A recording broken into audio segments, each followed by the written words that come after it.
ജീവൻ കളയാനല്ല കരി കളയാനാ പറഞ്ഞത്. അതിന് കരി പോണ്ടേ?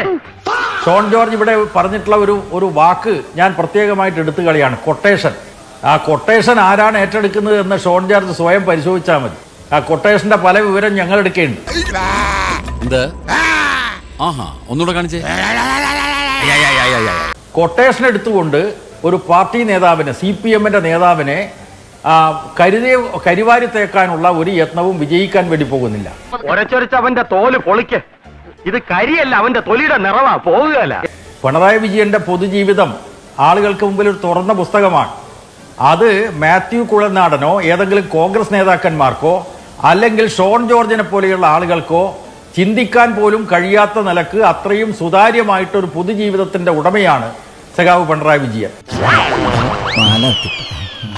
ഞാൻ ഏറെ ബഹുമാനിക്കുന്ന ഒരു കമ്മ്യൂണിസ്റ്റ് നേതാവാണ് P. ജയരാജൻ സഖാവ്. എന്നെ പൊക്കി പറഞ്ഞ് സോപ്പിടാനുള്ള പരിപാടിയാ കള്ളന്മാര്. അദ്ദേഹത്തിന് പിണറായി വിജയനെ ന്യായീകരിക്കേണ്ട അവസ്ഥ ഉണ്ടാകുക എന്ന് പറയുന്നത് ഞാൻ അങ്ങേറ്റം ദുഃഖത്തോടു കൂടി കാണുന്നു. കാരണം അദ്ദേഹത്തിന് ഇതെല്ലാം ബോധ്യമുള്ള ഒരാളാണെന്ന് വിശ്വസിക്കുന്ന ആളാണ്.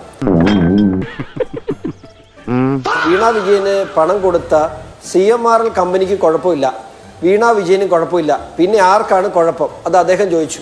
എനിക്കാണ് കുഴപ്പം, എനിക്ക്. അതല്ല ഉദ്ദേശം. ആദ്യം മനസ്സിലാക്കേണ്ടത് CMRL എന്ന് പറയുന്നത് ഒരു പബ്ലിക് ലിമിറ്റഡ് കമ്പനിയാണ്.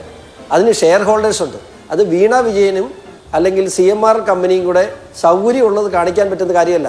കൃത്യമായ ലാഭവിഹിതം ഷെയർ ഹോൾഡേഴ്സിന് കൊടുക്കണം.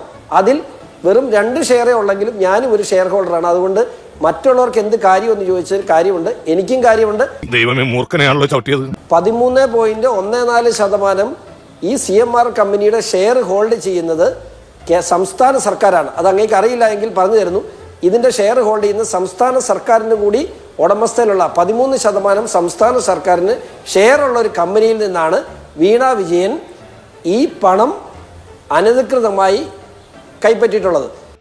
ഇത് വടി കൊടുത്ത് അടി വാങ്ങുന്ന പരിപാടിയാണല്ലോ ബാബു.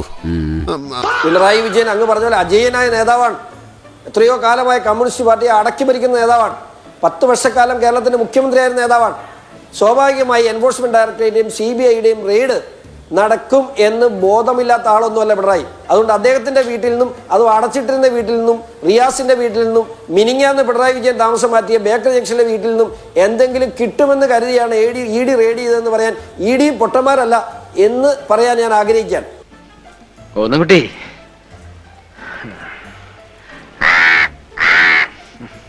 പക്ഷെ ഈ പണമൊക്കെ ഇത്രയും ദരിദ്രനായ സുതാര്യമായ ജീവിതം നയിക്കുന്ന കഴിഞ്ഞ 10-60 വർഷക്കാലമായി പിണറായി വിജയന് തുറന്ന പുസ്തകമായ പിണറായി വിജയൻ ഈ പണമൊക്കെ എന്തു ചെയ്തു? ഇതൊക്കെ സഖാക്കൾക്ക് വിതരണം ചെയ്തോ അതോ പാർട്ടിക്ക് തന്നോ? ഈ പണം എന്തു ചെയ്തു എന്നൊക്കെ സഖാവ് ഒന്ന് അന്വേഷിക്കുന്നത് നല്ലതാണ് എന്നുള്ള ചെറിയ അഭിപ്രായം പങ്കുവെക്കുന്നു. എന്തോ ഞാൻ എന്താ പറഞ്ഞു? അതിന് തന്നാരും വിളിച്ചില്ല. വിളിച്ചു തന്നെയല്ലേ? എങ്ങനെയാ ആവശ്യത്തെ കാര്യങ്ങൾ ഇടപെടുത്താ പറഞ്ഞു കൊടുക്കണം എന്നെ പറ്റി.